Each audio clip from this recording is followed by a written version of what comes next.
Amen. Praise the Lord. Okay, tindog palihog.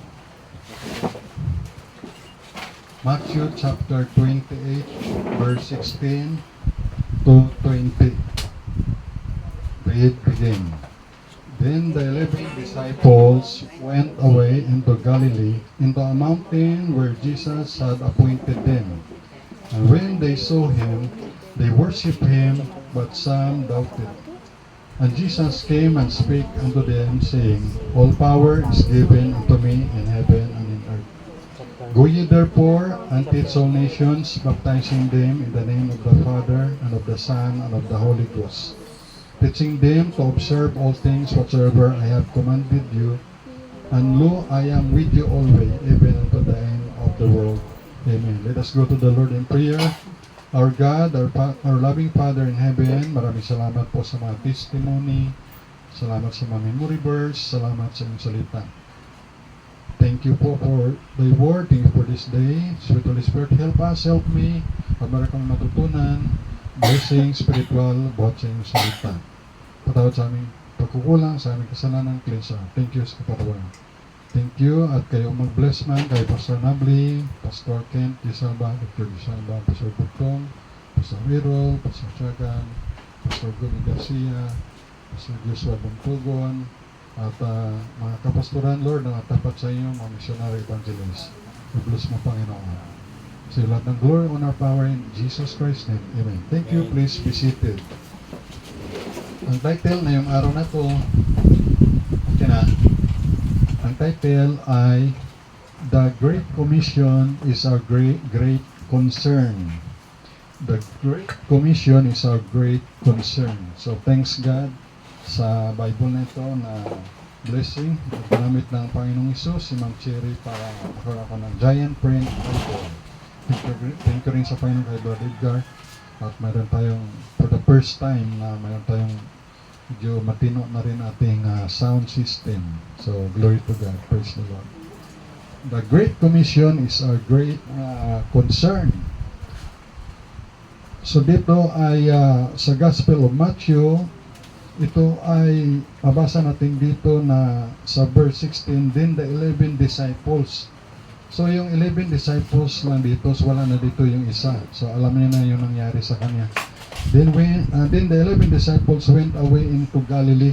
So itong 11 na to, mabasa na natin kung sino-sino yan sa Mark chapter 3.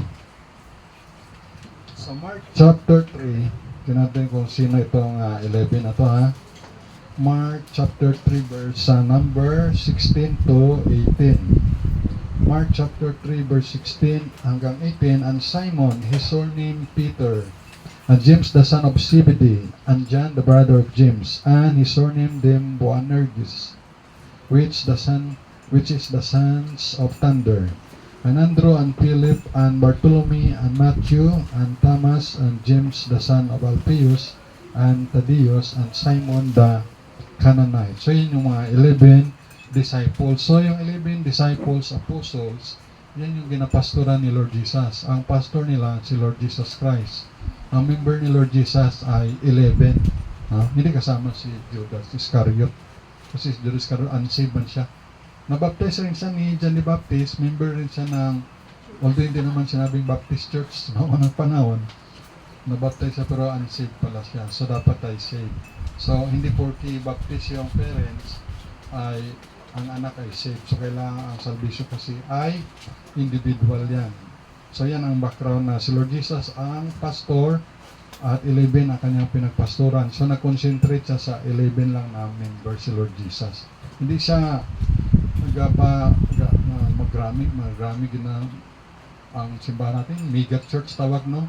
Kundi sabi ni Pastor Bugtong Reneo, hindi ba ligamay, basta tunay. Nag-gets nyo no? Ano mo yung daming membro tapos mga camping pala no? Hindi bali konti, basta tunay at saka mga tupa. Hindi kambing, no? So, ibig sabihin tupa, masunurin. Yan. Katulad nyo, kayo ay mga tupa, masunurin kayo. So, salamat sa Panginoon. So, pero pagdating naman sa local church, ang pastor, ang pinaka-pastor sa church ay Siyempre ang church hindi naman building, ang church ay people. Ang pinaka-pastor si Lord Jesus Christ. So yung nagapastor sa local church, ang tawag naman doon ay under shepherd. So ngayon, dahil kita ay under tayong Bethany Baptist Church Mission, under tayo sa Bethany Baptist Church sa Makati. Ang ating pastor ay si Pastor Jerry Nable. Mukhang, sabi nga, siya ay mukhang, ano, pala edad na ni Pastor Nable? 67? Oh, o 66. Halimbawa, kung ang edad niya ay 66, pero mukhang 46. Kasi BBP si Pastor Nable. Yan. So, praise the Lord na tayo ay kabilang sa Bethany Makati. At ang Bethany Makati ay, na siya? 72 years old bilang church. Matanda lang siya sa Bible Baptist sa Cebu. Nang kuha yata, 3 years yata ma'am, no? So, ang Bethany ay ilan na, ang Cebu Bible Baptist Church, ilang anniversary nila? 69? 68? Ayun. So matanda lang yung Bethany. Paano siya? I think 71 yata, 72. Basta ganun. Pero 25 years na si Pastor Nadine nagapastor. So panglima kasi siya na may pastor na kadalawang Amerikano. Tapos Pinoy dayon, Filipino, and then iba dayon. So nag-resign naman sa trabaho niya bilang Vice President ng kumpanya, bilang civil engineer at pastor. So by the grace of God. Mga membro nga, gusto siyang bilang ng province. Nalaman niyo yung plano ng mga deacon ay sabi, wag, kasi problema pa kung yung tithes niya. Sabi ko sa'yo, tithes mo yung sasakyan. Pero buhay yung tagal. Pero mayroong membro din doon ng mag-asawa. Talagang sila na lang nagbili ulit. Pero siyempre, after many months pa naman yan. Pero hindi na minsan tumanggi kay nag-offer na kasi yung mga membro. Pero kung bigyan ako ng 4 wheels, ay huwag na akong bigyan, ha? Huwag na akong bigyan. Kaya mawablima pa ako sa parkingan yan. Mawablima pa ako sa maintenance, sa gasolina, sa gulong. Huwag lang. Tricycle lang. Okay na sa akin tricycle. So praise the Lord. So yan si Lord Jesus. Siya ang the pastor, 11 ang member niya. At siya yung chief shepherd. So yung pastor ay under shepherd. So tayo, under pa tayo sa Bethany Makati. So ako dito yung missionary pastor. So salamat kay Pastor Nable sa tinanggap tayo. So tayo, by the grace of God, sa July 6, no? Yung first Sunday ng July ay magwa 1 year na tayong mission, church mission. So thank you. At ang membro na ng Bethany Kalibo mission ay 15 na. Kasama na yung nabaptize ko na again, transfer ko lang sa Bethany. So 15 na, no? Sila Ma'am Cherry, si Mayan, si JC, si Brother Edgar, sino pa, at yung mga ibang umatin nito, si Colleen Aliyah, sila Caitlin, si Crystal, yung iba pa, ay ibang sila Lito, ikaw lang sa mga ating mga friend at yung mga sympathizer yan. Mga believers din. I remember naman si Ma'am Cherry sa sa Cebu, Bible Baptist Cebu kay Dr. Giselle Bapa. Pero praise God na sila ay very supportive. At siyempre, kabilang na sila dito sa pamilya rin dito. Kasi dito ay pinamilya. Kasi kung magpunta kayo sa ibang church, sa mga mega church o kahit ang saan ng church, ay simba ka lang doon. So, kung hindi ka naka-almusal, gutom ka talaga. Pero dito ay situate na hindi lang spiritual kinakain niya, pati physical, pinikater dito. So, kung nagugutom ka, meron tayong Milo, may salabat, may kape, may loaf bread, may lunch pa. Kaya pag kami mga fellowship, mga pastor sa Aklan, ay sabi ay kasi Pastor Jesse yung pinakamayamang pastor dito sa Aklan. Ay kasi tuwing pakain, almusal, pa-lunch, ay siyempre hindi nagagawa nila. Ay, pero siyempre ang attendance mo natin more or less 20, kaya pwede. Pero kung sa gatos ang attendance natin ay ayaw ka pagkakamo, boss ng opera. Di ba? Pero dito lang kasi pinamili. Pero siyempre iba naman ang patakaran nila. Pero dito ay, ang kabi ko sa inyo, kung anong ginagawa ng pastor, yan ang kinakain nyo. Siyempre sa ibang pastor ay, di ka din pwede ka dikit sa kanila kay kumbaga medyo naalangan ka at mayroong appointment pa. Kumbaga, mga malaking pastor ay mahirap na sila ma-reach, di ba? Pero dito ay pareho lang tayo by the grace of God. Buti nga kayo, ang ibigay account nyo lang sa sarili nyo, ay sarili nyo. Pero ako, ibigay sulit ko, dalawa, sarili ko at kayo. Yan. So, enjoy nyo lang yung paglilingkod sa Panginoon at tayo naman ay nagsama-sama para sa Panginoon. Kaya ito lang pinagtipunan natin dito, tiyaga lang. Actually, pag may lupa na kasi, pag makapagusto ka yung build ng magandang building, pero hanggat wala kang lupa, hindi ka makapagawa ng magandang building. Anyway, si Lord Jesus wala namang building na di ba? Si Lord Jesus doon sila titipon sa dalampasigan, sa ilalim ng punong kahoy, doon sa may disyerto, di ba? Lord Jesus wala, hindi naman nag-concentrate si Lord Jesus sa property. Nag-concentrate si Lord Jesus sa tao, sa kaluluwa. Okay? So, kaya kung i-bless man tayo ng Lord ng property, ay why not simply kunin natin yan para sa next generation. Para kung matanda na ako, ang papalit na dito, pwede si JJ, pwede si Tans, pwede si JC, siyempre next generation Hindi naman ako na forever na bata, siyempre tumatanda na rin tayo. Sa November, kuha na ako by the grace of God ay 54. Pero mukhang 44 lang.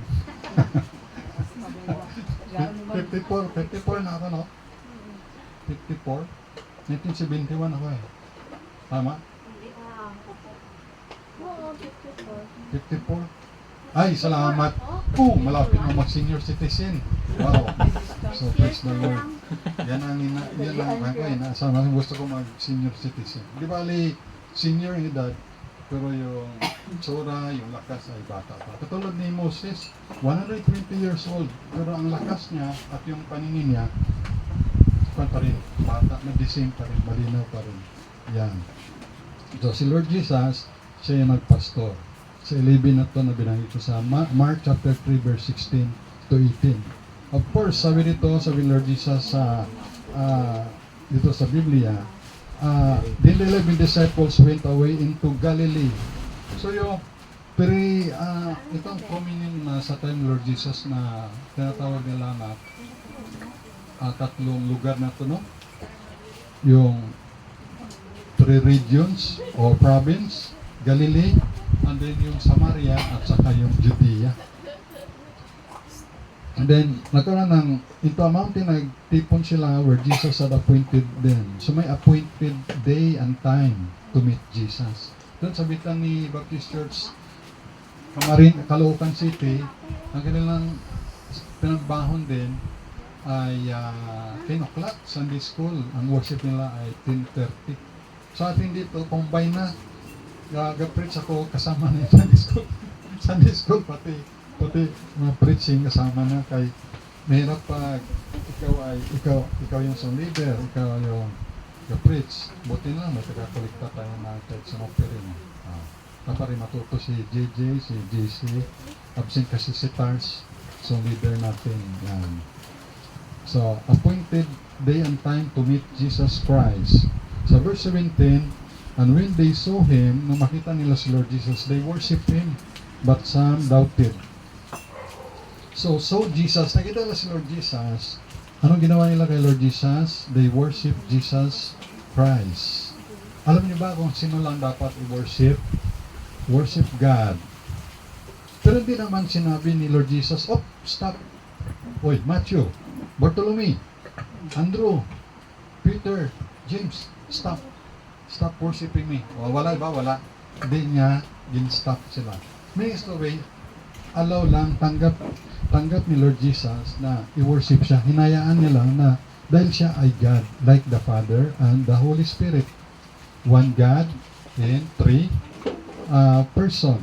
Kaya sa verse 19, mabasa natin doon na, go ye therefore and teach all nations, baptizing them in the name of the Father, and of the Son, of the Holy Ghost. Take note, no?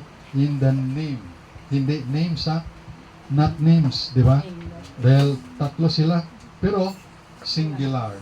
Name lang. Ibig sabihin, one God.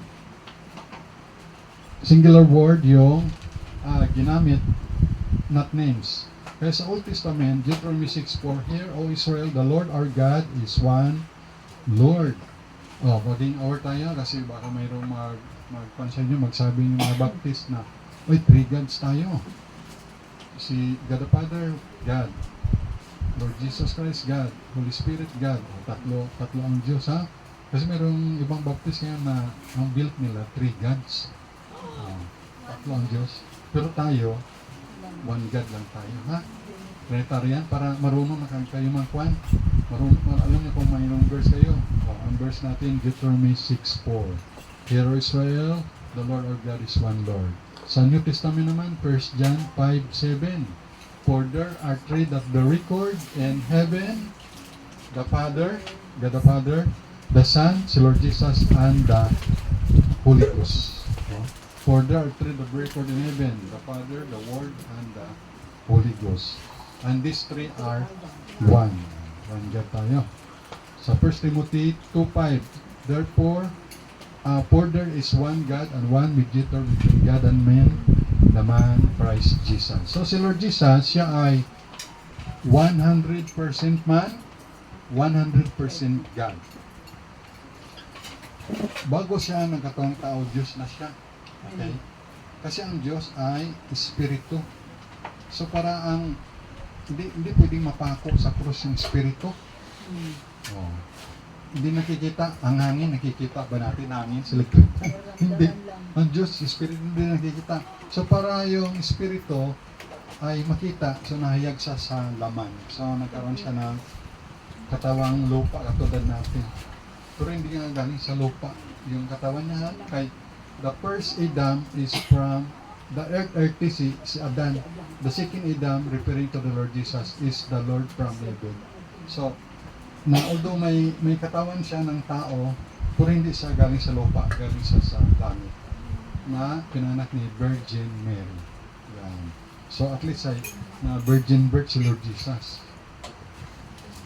Yan. So, for there is one God, one mediator between God and man, the man Christ Jesus.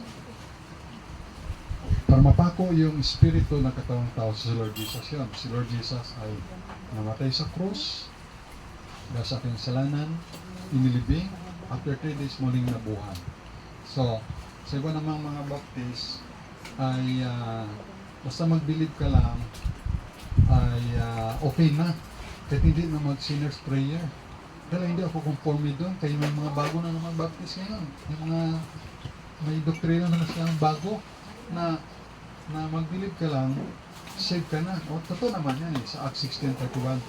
Believe on the Lord Jesus Christ, and thou shalt be saved and thy household. For by grace, Ephesians 2:8-9, for by grace are you saved through faith, and that not of yourselves, it is a gift of God. Totoo naman yan. Pero, how about naman yung sinabi ng Biblia na, for whosoever shall call upon the name of the Lord shall be saved. Kung sinong tumawag sa pangalan ng Panginoon maliligtas. So tatawag, katulad ng manakaw sa kanan. Tumawag siya, di ba? 9 words.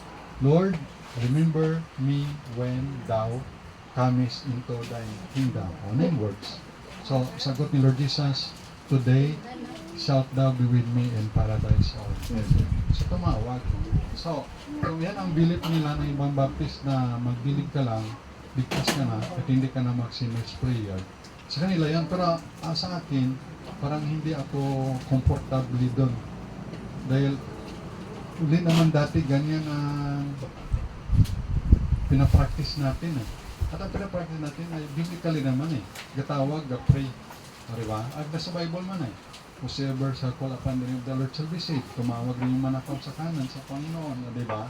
Yan. So, kung sinner's prayer pa rin, ay okay mataron dahil di naman yun nag-sinner's prayer ka, siyempre ginawa mo lang naman yung part mo, tinutulungan mo lang siya i-lead sa panalangin, at tapos yung tatanggap doon sa Panginoon, nasa kanya niya kung totoo ang pagtanggap niyo o tanggap-tanggapan. Importante yung part natin na i-lead natin sa Panginoon. So merong aware din tayo dyan ha, kasi baka mayroong magturo naman ng ibang pastor na Baptist na di na kailangan ng sinner's prayer kasi ang sinner's prayer ay gawa na ng tao yan, parang naman, man's effort. So dito naman ang sa Bible, magbilib ka lang at totoo naman yung bilib. Ay paano yung John 1:12?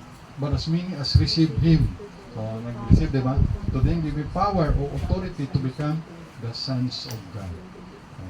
At least para magugtan nyo ha, basi malito ka mo, di ba? Kasi ako nga minsan nalito eh. Ngayong mga turo, dami ng mga malalalim, tapos parang pampalito. Pero huwag tayong malito dahil kung ano ang tutunan natin sa Biblia ay ipapatuloy natin. Kasi minsan sobra ng talino ng mga tao ay nakaligtaan na nila yung Great Commission. Yun naman ang importante ang tinatalakay natin sa ngayon. Kaya dito, ang Panginoong Hesus ay worship nila kaya sa Matthew chapter 4 verse 10 na gin-worship, sabi ni Lord Jesus dito sa Matthew chapter 4 verse number 10. Sabi dito, Then said Jesus unto him, Get thee hence, Satan, for it is written, Thou shalt worship the Lord thy God, and Him only shalt thou serve. So, sambahin mo ang Panginoon mong Diyos at siya lamang ang iyong paglilingkuran. So, yun ang kaimportante yung worship sa Panginoon. So, dito ay pero yung iba naman ay nagduda. Tingnan nyo sa verse 17, no? And they saw Him, they worship Him, but some doubted. So, nagduda. Isa na doon si Tomas. Sabi ni Tomas, hanggat hindi ko yung daliri ko, hindi ko nilalagay sa kanyang butas ng kamay, at hindi ako maniwala hanggat ang aking kamay naman ay maipasok sa butas sa kanyang tagiliran ng Panginoon Hesus, ay hindi siya maniwala. Kaya napakita rin sa kanya ng Panginoon isang araw at Tomas, halika, tingnan mo yung kamay ko, tagiliran ko, ipasok mo yung kamay mo. So naniwala, sabi ni Tomas, Panginoon ko at Diyos ko. Siya kasi dito yung duda. Kasi absent siya sa kanilang yung pagsimba na afternoon service o evening service.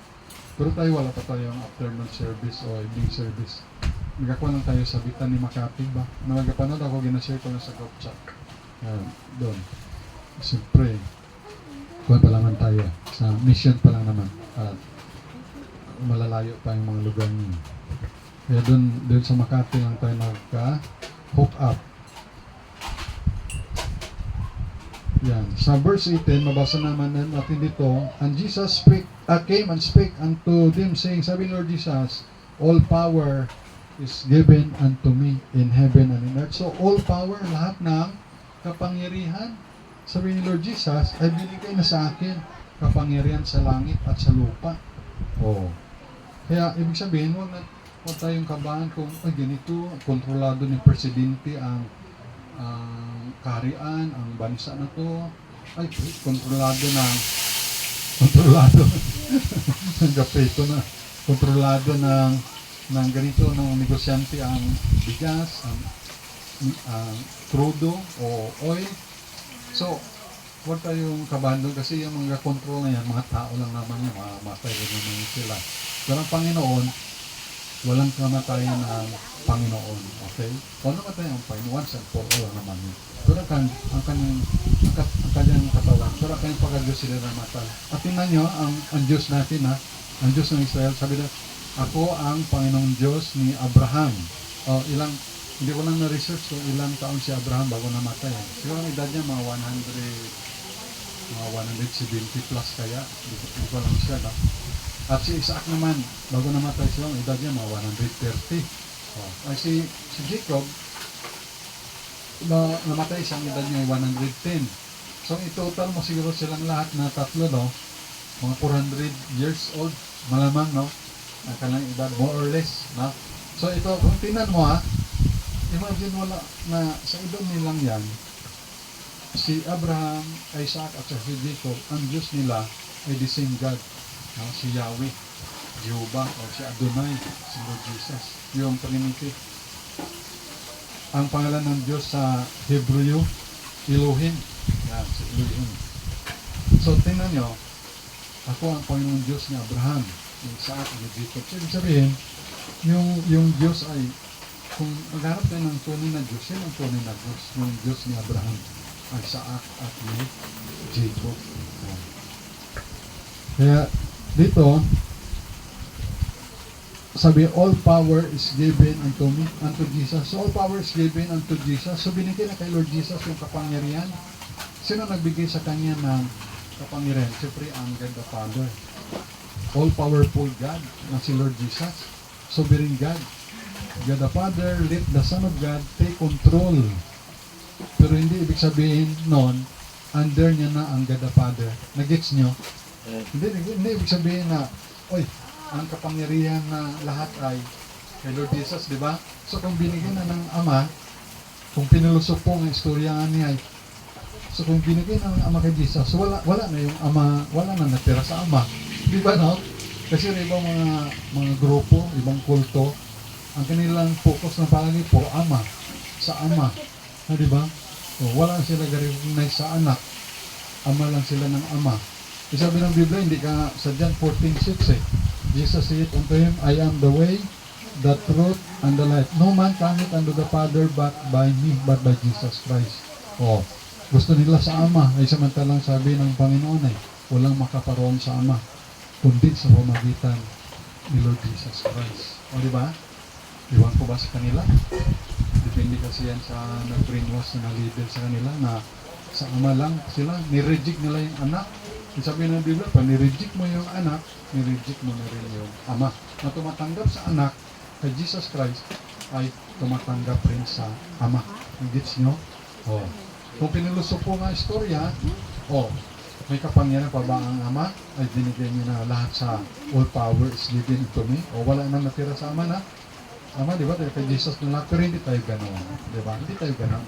Ibig sabihin, pag ang power na kay Lord Jesus na lahat, hindi ibig sabihin na ang Diyos Ama at ang Diyos Espiritu Santo ay under na ni Lord Jesus. Hindi. Kasi ang Diyos, hindi siya yung katulad ng talangka ba? Crab mentality na ginahunos pababa. Naintindihan nyo na wala silang ganyang karakter, yung crab mentality. At hindi yan pwede under ni Lord Jesus, yung God the Father, na wala silang ganyang karakter, wala silang crab mentality. Ano ang crab mentality?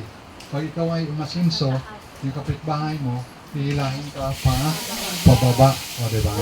So, pag may nag-asinso na iba, na kapitbahay, o kamag-anak, o kapatid, o pastor, nag-asinso, pastoral, okay lang sa akin yun, hindi ako mag-iimbot, hindi ako magjijilos. So, pasalamat sa Panginoon ko, pinagpapala siya. Kasi mayroong mga kaisipan na, ay, pag ganito, paso, masinto na, dapat ako rin, meron rin. Ay, may building na siya, ako dapat yun. May lupa na siya, may 4 wheels na siya, dapat ako ganun din. Pero hindi ako ganun. Kung ano lang binibigay ng Panginoon, pasalamatan lang sa Panginoon. So, ganun din. Kung umasinso yung kapwa manampalataya, praise the Lord, glory to God. Kaya, how I wish kayo ay mag-milyonaryo kayo lahat. Ha? O?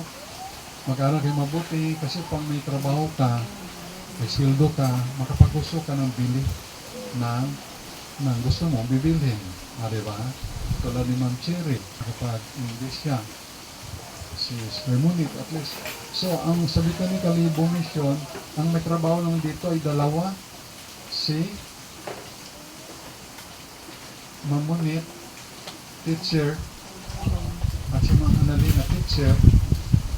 Pero, ang tinatanggap lang ng Ma'am Annalyn, na allowance ay 7,200. Abo, may bisita tayo. May bisita tayo sa Kisame. Never mind. So, ganon, no? Alam nyo ba, sa DSWD, ang kategory pala ng para ma-consider ka na poor, mahirap, ang income mo pala, kayo sa buong pamilya, combine na yung income ng lalaki at babae, ng Mr. at Mrs. 14,500. consider pala yan na poor. Abaw, ay, yung combine ko amo ni Ma'am Annalena, wa kaabot, 40,500, yan eh, pwede kami pala sa 4-piece. Kaya lang, kung punta naman ako sa opisina ng 4-piece at ga-apply ako na kaganito ang postura ko, titingnan ako mula paa hanggang sa mukha ko, sabihin ng taga 4-piece, Sir, mahirap ka, sir. Kaya, na-deny ako one time noon na pumunta ako. Na-deny. Kasi hindi, maniwala na pobre ako. Pero, kung pala ako, kabilang pala ang income namin sa hindi umabot sa kategory ng 4-piece DSWD, 14,500. So, pag ang income mo ay 14,600, ay, pada hindi ka na poor. So, kung 15,000 income mo, kamo mong mag-asawa, ay, hindi ka poor. Oh, imagine ano? So, poor man tayo sa financial, pero mayaman, rich naman tayo sa pananampalataya. Amen? So, praise the Lord po. So, ganun pala, ang taas pala ng standard ng DSWD ngayon, no? 14,500 considered poor. At, pwede ka pasok dun sa 4-piece na tinatawag niya water. No? Ayan. So, praise the Lord na tayo ay sa Panginoon tayo umaasa. Ayan. So, dito mapansin natin na sa verse 19, ang utos ng Panginoon dito, kaman ng Panginoon ay go. Kaman of the Lord go. So, action yan na humayo kayo. So, siyempre, sa mga young people, mga bata pa, matalino, malakas, sa mga mission field, ay pwede yan sa mga foreign. Ang ating bansa ngayon ay meron tayong 198 missions. Kaya ang Bethany Makati by God's grace ay 80 missionaries sent out sa foreign field. Natawag doon sa nila ay missionaries to the foreign field. Hindi pala tawag doon ay foreign missionary. Hindi, kasi di naman sila foreigner eh. Pinoy sila. So ang sabihin pa Sir Nagli, ang tamang tawag pala ay missionary to the foreign field. Yan. At ang missionary sa foreign field, at siyempre pero meron din naman doon mga taga-Vietnam na nag-aral sa Bethany Makati, mga taga-Africa, sa PNG, ay siyempre ay 80 foreign, missionary to the foreign field, 80 na families. Imagine ano? Yan. So, by the grace of God, dito sa buong Pilipinas, no, sa mga Baptist churches, number 1 yung Bethany Makati sa pagpapadala ng mga missionary sa foreign field. Pangalawa, malamang yung Cebu, Bible Baptist Church Cebu, kay Dr. Gisalba, pero pinasa niya na kay Pastor Tim Gisalba sa anak niya. Ang anak niya pastor, bata pa, matanda pa ako doon, kay Pastor Ken. Pangalawa malamang yun. At pangatlo kay Pastor Rick Martin, mga missionary ni marami. Iloilo Baptist Church, marami na sila mga missionary sa foreign field. At marami rin sa local field. Kaya kasama tayo sa foreign field. Ako sa foreign field. Ngayon ko ang support ng missionary dun sa Bethany to the foreign field ay 10,000 yung monthly. Imagine ano kung yung 80 na yon missionary, 1 month 10,000, no? Ilan yon? I-times mo 80 missionaries times 10,000, 800,000 ang card. Yan kagad yung lalabas na pera sa Bethany Makati pang suporta for 1 month. 800,000. Hindi lang naman ang sinusuporta ng Bethany Makati ay 80 missionaries. Sinusuporta nila lahat ng missionary. Ang missionary na lahat siguro ay mga 200, more or less 250. Siyempre, mababa yung sa hindi galing sa Bethany. Siyempre, may budget sila lang mga 1,000, 2,000. Pero yung sa Bethany Makati, siyempre, mas mataas yan. Na ganun. Okay. Imagine, ano? Sa kanila parang ang faith promise, doon pa lang, dapat ang mission giving nila weekly, every Sunday, kung may 4 Sundays, 300,000 pesos dapat. Para mayroon silang 1 month, 1.2 million. Pero lahat yun ibigay rin sa mga missionaries na 80, and then marami pa nga mga ibang missionary. Hindi pa kasama dyan yung local. So, the-support pa yan sa ibang missionaries sa foreign and local field. So, ang challenge ni Pastor, na ating mahal na Pastor Jerry Nable, why not double your faith promise sa tithes? Di ba? Ang tithes nila ay, ano ba, may gospel level ng 30,000. So, ang tithes niya ay 3,000. Ang challenge ni Pastor Nable, dati equal lang. So, 3,000 din yung faith promise o mission offering. Pareho lang yan, mission offering. Faith promise yung nilagay natin, mga manalindot sa kwan. Faith promise o mission offering. Pero the same mo lang yan. So, parang hindi lang natin yata. Pero the same yan ang mission offering sa faith promise. So, kung ang tithes ng member doon sa Makati ay 3,000 ang tithes, ang kanyang faith promise ay 3,000 din. Pero ang challenge ng pastor na, siyempre tagal na sila eh. 72 years old church na. Ang challenge na, double your faith promise or mission. Ibig sabihin, 6,000 ang kanyang mission or faith promise giving. So yun, good investment, eternal investment sa Bank of Heaven. Kaya where your treasure is, there your heart also. Yan. Pero sa atin naman ay, hindi naman yan, ay, grabe sila, no? So, dapat dili kami dito ay, ganun din, siyempre hindi ko naman kayo ginakwan din, no? Ginakwan din, na obliga. Kaya doon na sila, kuha na sila doon. Kumbaga, use na sila. Ay doon nga, ang offering nila, na tanong ko si Brad Joseph, nag-stay ka dito ng ilang years sa Bicani, Makati, no? Tawag nga, ilang years sa doon, naka 5 years o 7 years. Hindi ko lang sure, hay. Na, ilang offering bag plate ba ang nag-ikot sa isang ship, yung pinakamarami? Sabi niya, ay, naka 7 times silang kuha ng offering, kuha. Imagine, ano? Pero yung mga tao pa rin doon, mga believers doon, Bicani mga family ay, by the grace of God, sila pa rin ay giver, hindi pa rin sila na uubusan. Kasi mayroon silang tinatawag na medical and dental mission. Sabi sabihin, may pupuntahan sila. Dati nagpunta sila kay Pastor Salibio sa Numancia. So yung mga member doon na doktor sa Bicani Makati, mga nurse, pumunta dito sa Numancia. Nag-treat sila ng mga dental, bunot ng ngipin, tapos may mga resita, may mga gamot sila, binigay na libre yun. So kinukuha pala yun sa magpa-operate. So pag in-offering nila, nakuliktan natin ngayong araw na ito, 3,000 o 4,000 o 7,000.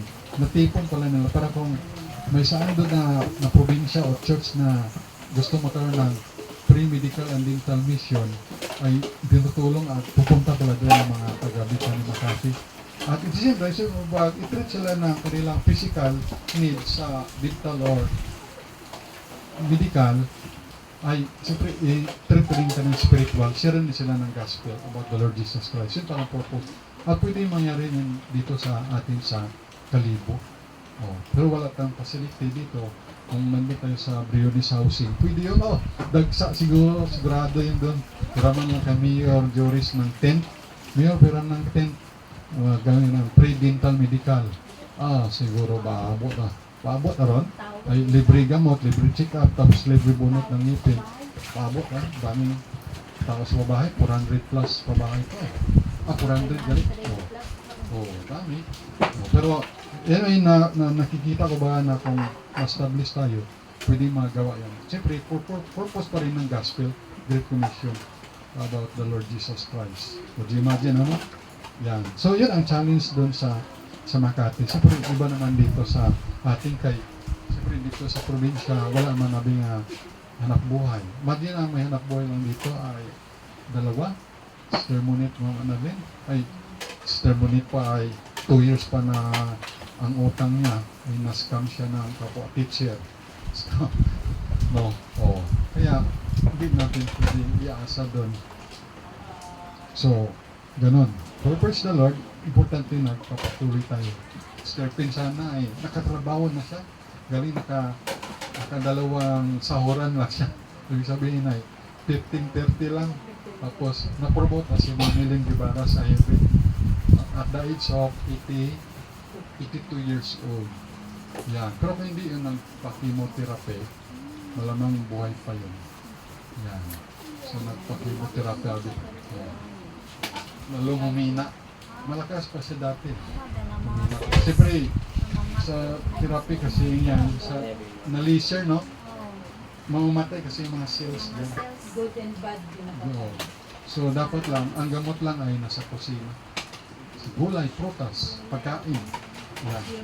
At saka huwag lang magpuyat tayo sa kasi cellphone. Kasi minsan ang mga mata natin maga na, violet na.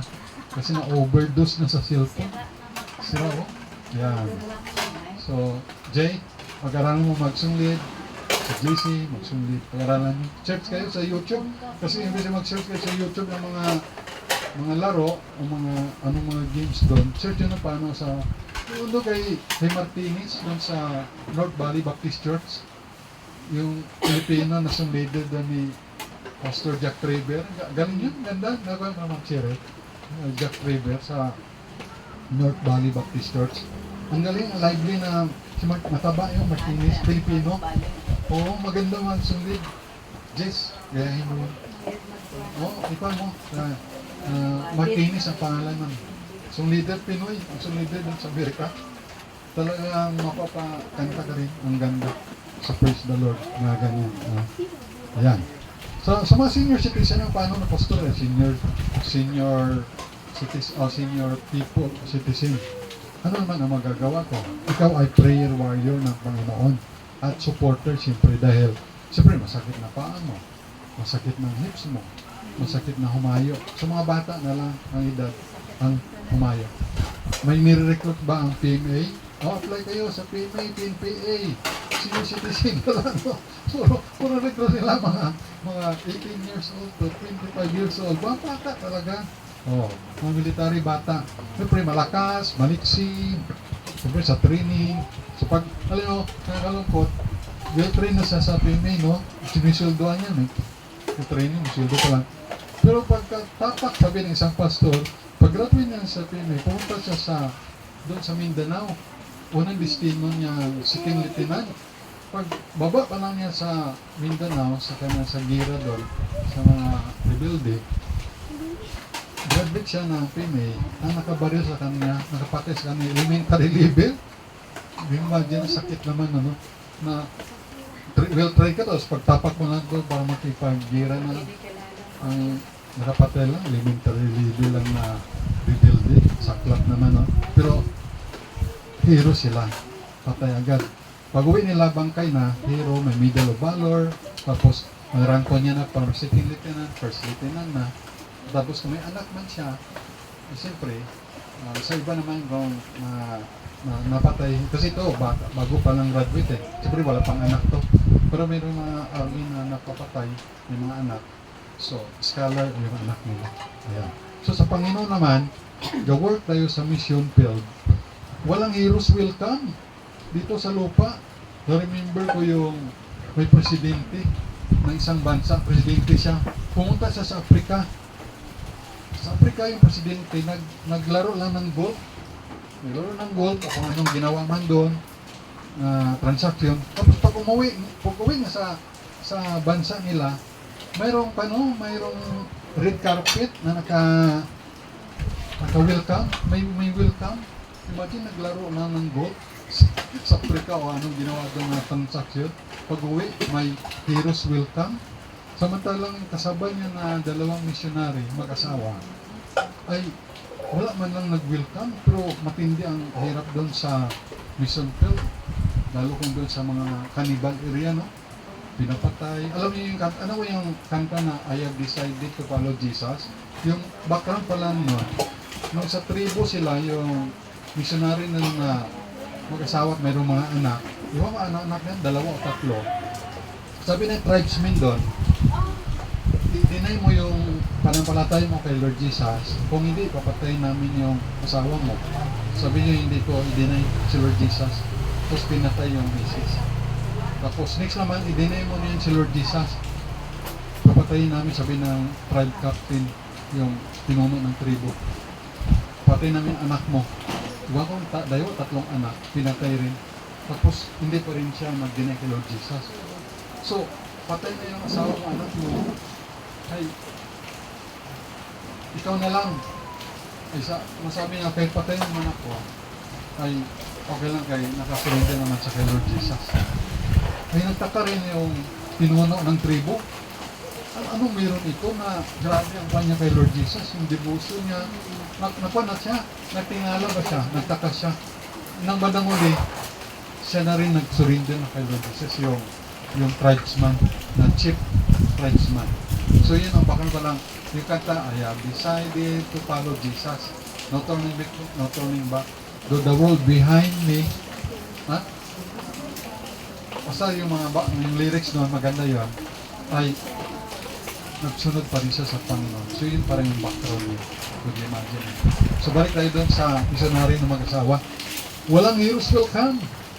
Itaka siya. Pero in-explain ng partner niya, it's either yung husband, sinabi sa miss niya, wala mang heroes will come. We are not yet home. Yet.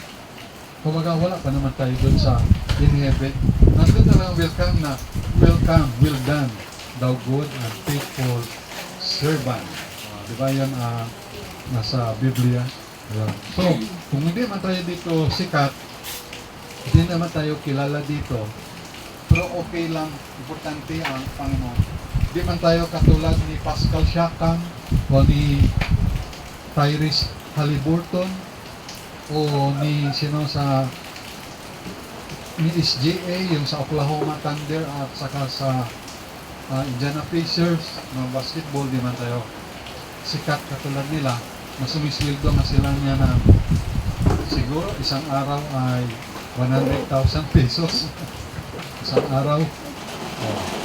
Hindi man tayo kasing sikat nila, pero wala man dito lang yun sa lupa, iiwanan din naman nila. Importante pa rin, counted pa rin yung only one life will soon be passed. Only what's done for Christ will last. So dito naman, teach all nations. Sabi dito, go ye therefore. So yun na dahil malakas pa. And teach all nations. Turuan yung lahat ng bansa. The disciples teach of salvation by grace through faith toward the Lord Jesus Christ. Diba? Repentance toward God and faith toward the Lord Jesus Christ. Then baptizing them. Baptizing them sa Trinity.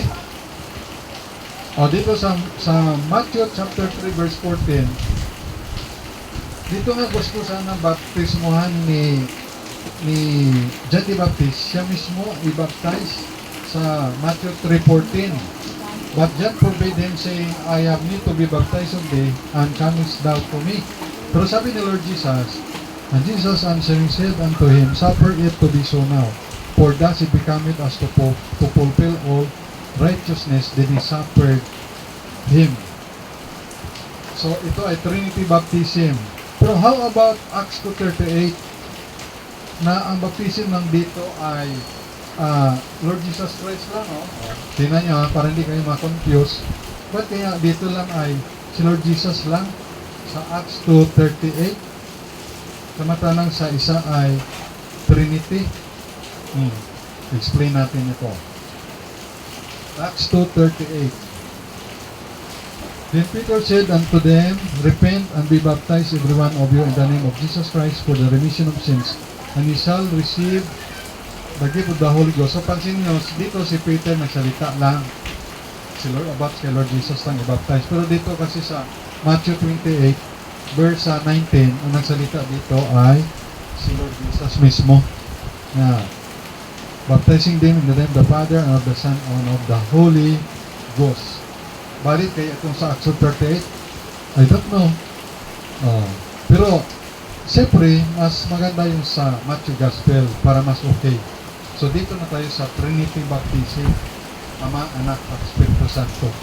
Verse 20, ito yung sa discipleship, teaching them to observe all things whatsoever I have commanded you, and lo, I am with you always, even unto the end of the world. Amen. Yan, so observe, ibig sabihin study, all things, lahat ng bagay.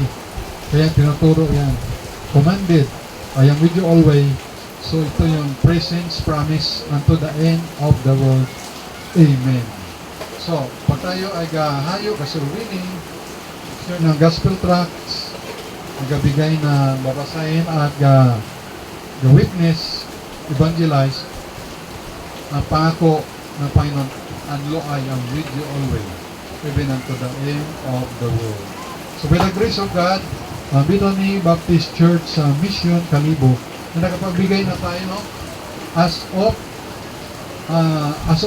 kahapon, 1,043 na gospel tracts. Wow, praise the Lord. At ang tumanggap sa Panginoong Isus as their Lord and Savior ay 115. Parang nabaptize last June 1 ay 4. So are you happy? Amen? Amen. At least may ginagawa tayo.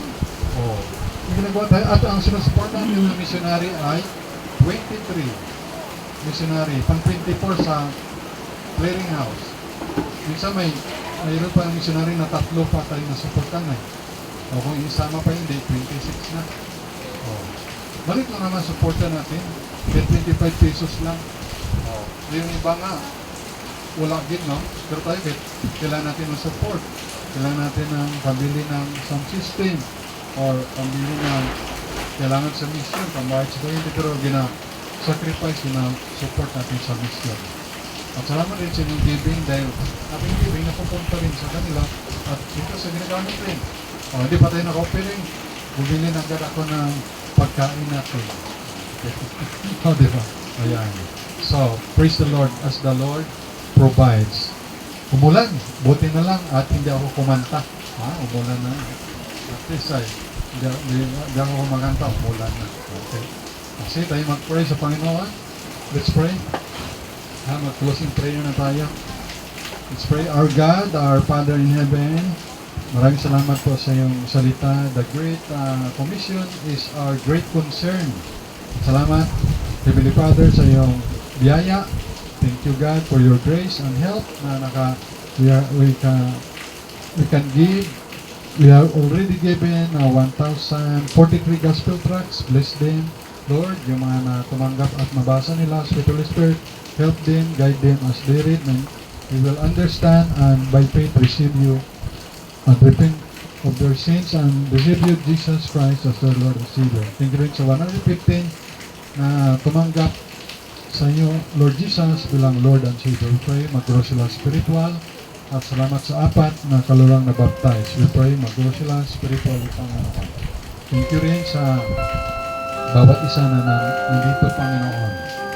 Kayo po mag-bless sa mga buhay na mga anak mo, bawat gari presence sa mga pamilya nandito, Panginoon. Pagpalaan, Panginoon, kanilang mga buhay. At salamat sa kanilang involvement sa iyong gawain. Salamat rin, Lord, sa buhay na patuloy pinagkaloob sa amin at magamit mo sa inyong malagang gawain. Ang Great Commission, yun ang pinaka-great concern.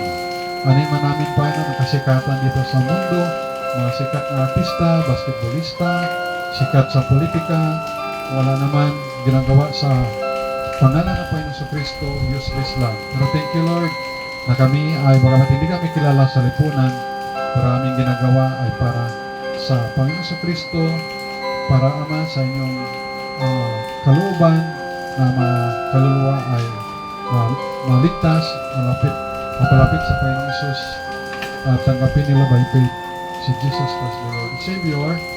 Yun ay pinaka-the best na magawa namin na kami nabubuhay, Panginoon.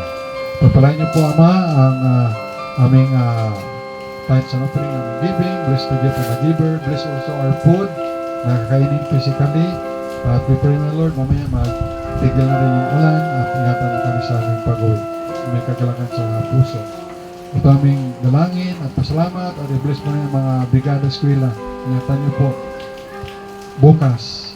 Okay, bless sa mga magulang, sa mga teachers, sa mga participant, mga estudyante sa paglilinis, sa mga school, public school, private school, Panginoon. Bless our government, bless also our nation, Philippines, bless Israel, Israelites, we pray for their salvation. Bless Pastor Nabli, Pastor Gisalba, Pastor Ken, Pastor Gomi, Pastor Ero, Pastor Chagan, mga pastor sa Amig Group, Panginoon, pagpalain niyo rin pa ng mga foreign local missionaries, palain niyo, Panginoon.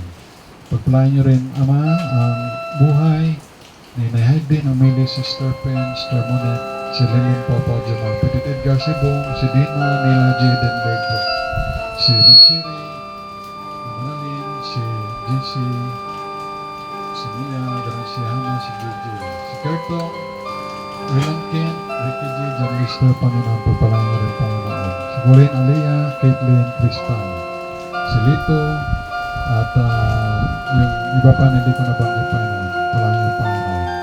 Thank you for loving us. We love you. Bless mo yung mga friends sa Facebook, sa YouTube. Bless mo ang mga unsaved loved ones ang sila'y mas-save. I-bless mo ang bawat isa sa amin, Panginoon.